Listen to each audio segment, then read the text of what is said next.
Hello everyone, welcome back to AAS Publishing, and this video series is on publishing in the AAS Journals, serving as a referee. This will be the third video in this planned 7-part. In the first video we covered what is the goal of the peer review process. In the second one we covered who is a referee, and in this third one in this series we're going to cover how often should I referee? I get asked this question a lot when I give talks about the AAS Journals. And then in future videos, we'll cover some of the topics mentioned there. So let's just get right to it. How often should I referee? At least twice a year. This is our recommended number on how many you should do. If you're doing 2 a year, that's great. You're participating as an active member of the community, and thumbs up for you, and we'll talk about some of those thumbs up here in a little bit. But twice a year, please. Okay. And it's an honor to be asked to serve the community as a referee. Those who get requests are based on their expertise, their publications. You have arrived. You are a player. You can play at the community to the point where you can give a critical review of a submitted manuscript. So consider it an honor to ask to be served as a community. Now I mentioned that 2 per year is the recommended number, and I want to show you some of the statistics on both the high end and on the low end of the reviewing spectrum. Let's do the high end first. So this is a graph of the number of referees as a function of the number of reviews per year, and this is for the time period between around July 2016 to July 2019 when I made this graph. And there have been 137 referees, this is again the high end of the spectrum, who have done at least 4 per year. So they're doing 1 every 3 months. You can get a sense of the tail end of this spectrum.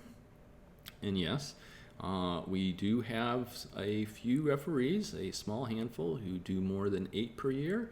And we even have 1 referee who's up around 16 per year. So this is turning over a report about once every few weeks or so. So this is these are the great. You can count on these people, and they're usually pretty good, pretty responsive. And they just take it as their responsibility that this is what they need to do to help move the community forward, to increase the signal-to-noise ratio in the journals, etc.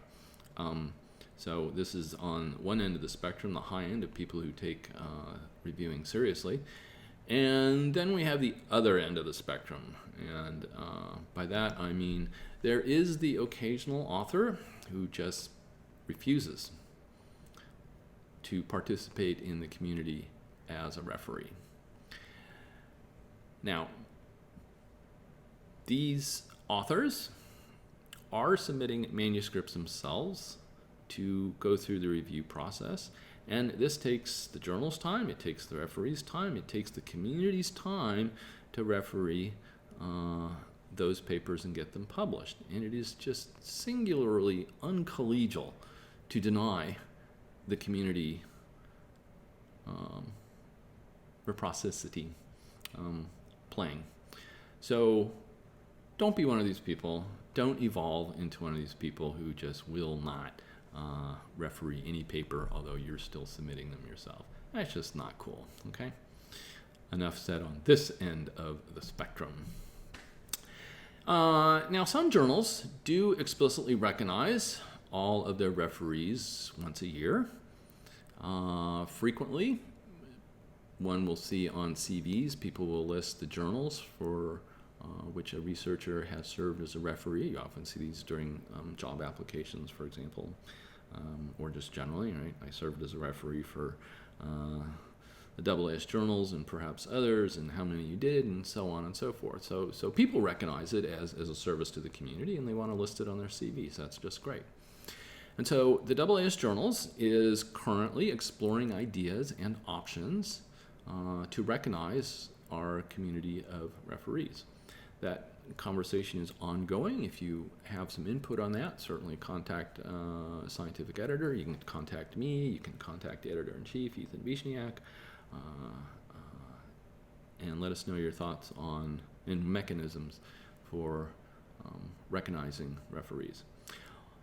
On the backside, there are people who claim that publishing such a list, and if you accumulate the list enough and you cross-correlate that with the number of papers using some sort of a deep learning or machine learning technique, that you will be able to back out who was the referee on a particular paper.